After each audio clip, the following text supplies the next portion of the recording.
Hello everyone, my name is Pooja Kandpal. Welcome to you in my YouTube channel Infinity. So let's start with question number 3, exercise 1.2. So as question is, find the LCM and HCF of the following integers by applying the prime factorization method. Right? So as we talk about in our previous video or previous question number 2, when we have two numbers, that time we will use the proper formula to find LCM and HCF, right? So the formula is LCM multiply HCF equals to product of two number. Okay, but when you are given three numbers, जब भी आपको three numbers given होंगे, in that case you will not use the same formula you applied in the question number 2, right? So उस case में आप इस case में आप उस फॉर्मूला को यूज़ नहीं करने वाले हैं. ओके, यहाँ पे आपको प्रॉपर प्राइम फैक्टर्स फाइंड करने पड़ेंगे, राइट? तो आप 12 को प्राइम फैक्टर पता करने का क्या तरीका है? सी 12 को आप किस तरीके से लिख सकते? 3 × 4. Okay, 3 is your prime number but 4 is not your prime number, it is even number. Okay, so how will write this 4? You can write this 4 as 2 × 2, right? Now here you will see 2 is your prime number. तो इस बार आपकी prime factors बिल्कुल correct है, right? लेकिन आप 2 को और किस तरीके से लिख सकते हैं? 3 × 2 raised to the power 2, right? आप इस तरीके से भी लिख सकते हैं. दोनों ही सही है, आप किसी भी तरीके से लिख सकते हैं. नाउ 15 को आप किस तरीके से लिखेंगे? See 3 × 5. 3 is your prime number, 5 is also prime number. Okay, तो ये बिल्कुल सही है.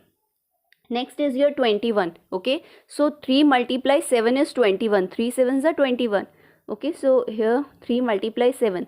3 is your prime number, 7 is also prime number, तो ये भी बिल्कुल करेक्ट है. Okay, now next step is to find HCF. Okay, अब HCF फाइंड करने के लिए आपको क्या पता होना चाहिए कि जो डिजिट आपकी कॉमन होगी तीनों में, वो आपका HCF बनेगा. ओके, एज 3 इज़ कॉमन, ठीक है, in all of 3. Okay, so 3 यहाँ पर आपका आ गया. ओके, नेक्स्ट आपके पास 2 है, लेकिन 2 आपके पास यहाँ पे नहीं है, यहाँ पर भी नहीं है, तो आप 2 नहीं लिखने वाले. 5 आपके पास यहाँ पर है, लेकिन इस वाले नंबर में नहीं है और इस वाले नंबर में भी नहीं है, तो आप 5 भी यूज़ नहीं करेंगे. 7 आपके पास यहाँ तो है बट इन दो नंबरों में नहीं है, तो आप 7 भी यूज़ नहीं करेंगे. So in this case, in this part, HCF will be 3, right? Next step is LCM.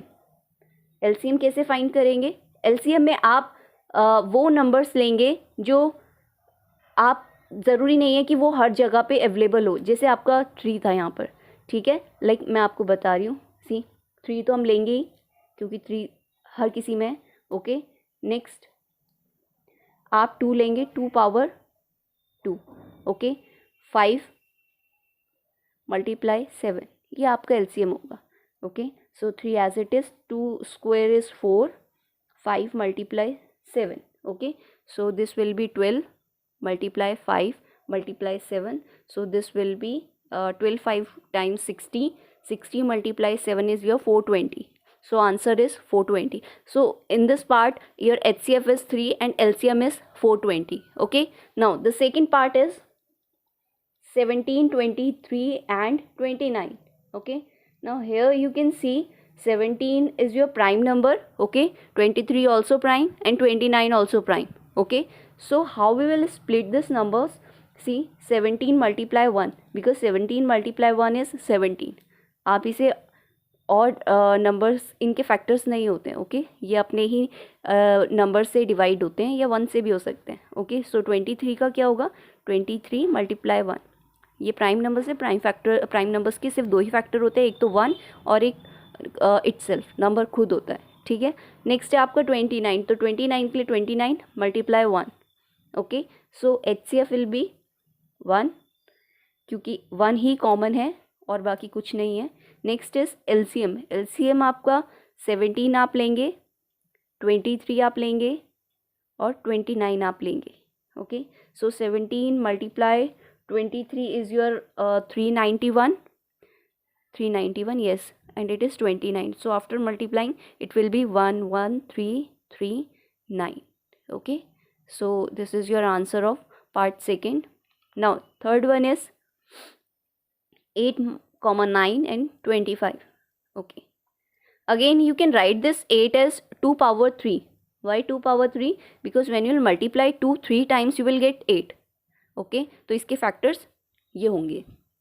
9 को आप किस तरीके से लिख सकते हैं, 3 raised to the power 2, okay, because when you will multiply 3 2 times, 3 multiply 3, then you will get again 9. Now 25, how can write this one, 25 as 5 square, because 5 square is 25, right? So ये आपके पास है. Now okay, HCF, you have to find HCF, okay. Now here you will see nothing is common except 1, okay, कुछ भी common नहीं है 1 के अलावा. बिल्कुल इसी तरीके से अगर आप 2 को देखें तो आप 2 को कैसे लिख सकते हैं, 2 × 1. 3 को किस तरीके से लिख सकते हैं, 3 × 1. 5 को किस तरीके से लिख सकते हैं, 5 × 1. तो आप देखेंगे सिर्फ 1 कॉमन है तीनों में और कुछ भी नहीं है, तो आप यहाँ पे 1 लिखेंगे, right. Now next is your LCM. How to find LCM, 2 power 3, okay, 3 power 2 and 5 power 2, ठीक है. तो ये आपका आ गया 8 9, this is your 25. So 8 9 times 72, this is your again 25. So after multiplying it will be 1800, okay. So this will be your answer. So जब भी आपको 2 numbers दिए होते हैं and you have to find LCM and HCF, तो आप अपना formula use करेंगे, LCM multiply HCF equals to product of 2 numbers. But when you are given 3 numbers, उस केस में आपको LCM और HCF इस तरीके से फाइंड करने हैं. पहले आप उनके फैक्टर्स फाइंड करेंगे, HCF जो आपका कॉमन होगा तीनों में, ठीक है, आप वो लिखेंगे. एलसीएम के लिए आप सारे लेंगे, okay. So I hope this is clear to you. Thank you for watching.